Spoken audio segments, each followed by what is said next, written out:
didn't. He usually comes and seeks me out.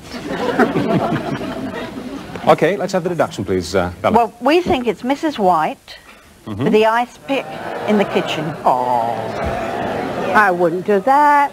All right, so Candy was killed in the kitchen. She was killed with the ice pick. But now you're blaming Mrs. White for the killing. 2 out of 3. 2 out of 3 correct. You're hot on the trail. Well done. OK, Stephen Nerris, it's your witness now.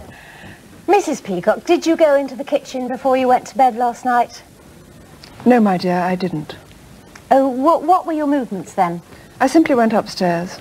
I was bored the whole evening. It hadn't really gone as I'd planned. I put on a great deal of face cream. I found I couldn't open my mouth and I went back to sleep. Thank you very much indeed. Let's have your deduction. Mrs. Peacock in the kitchen with an ice pick. I don't believe a word of it. OK, kitchen, ice pick, that's what the other 2 said. And you're accusing Mrs. Peacock. Yeah. You too have got 2 out of 3. 2 out of 3. Oh. So you're both getting very close indeed. OK, back to Elton and Bella. Reverend Green, did you look for Candice Costello in the kitchen because she told you she drank ice water late at night? Well, I had no reason to follow into the kitchen. I was trying to say I was shaken by what she said. I'm basically a literary genius, yet undiscovered. I mean, the others are sort of intellectual wimps. I am a writer, and I hadn't got the advice I wished. You're saying he's a writer, not a killer. All right, let's have a deduction. I disagree. I think you are the killer. I think you followed Candy into the kitchen, picked up an ice pick, and killed her. Why have you now centred on him? Candy knew that it was the Reverend Green's life story, and if it came out, he could be destroyed. I can now reveal that Candy Costello was killed in the kitchen. The murder weapon was the ice pick, and the murderer was indeed the Reverend Green.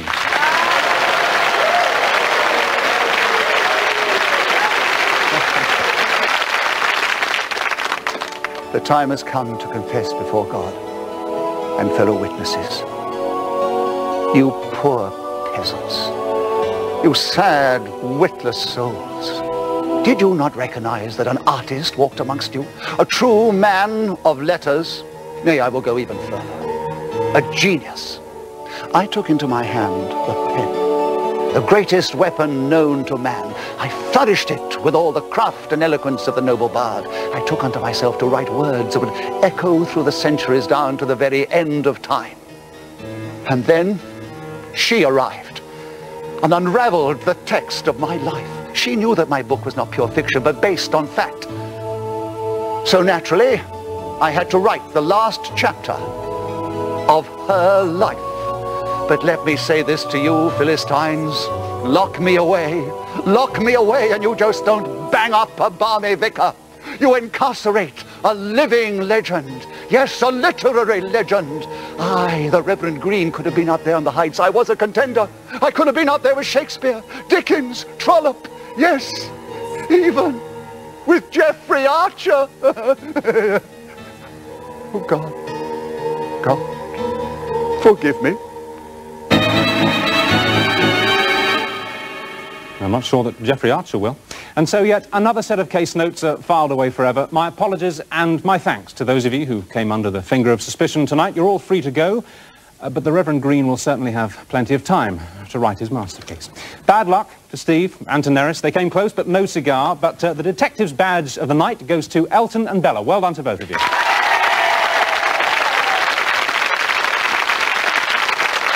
Well, please join me next week for more murder and mayhem. They never learn at Arlington Grange. But for now, from all of us here on Cluedo, a very good night to you. Good night.